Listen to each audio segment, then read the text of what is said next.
E como é que é ser filha? Filha, tem vários tipos Tá. de ano. 1 ano, 2 anos, 3 anos, 4 anos, 5, 6.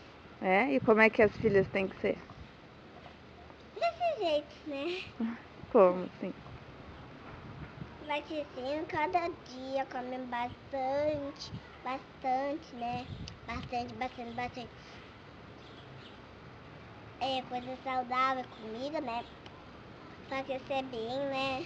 E ela tem 1 aninho. E ela já vai pra escola sua? Ela já vai. É?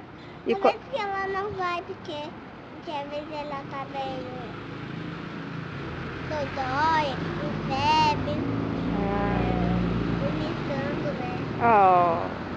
Às vezes ela tá melodando, vai lá pro shopping passear, né?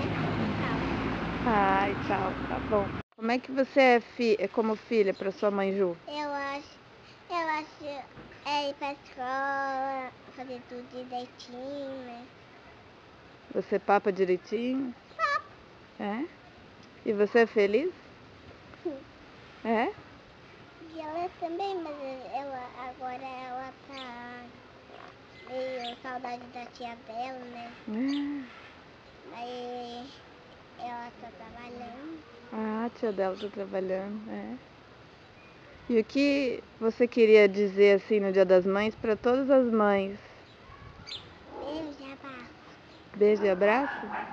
Carinho. E carinho? É? Beijo, tchau. Espero você, mamãe, do Dia das Mães.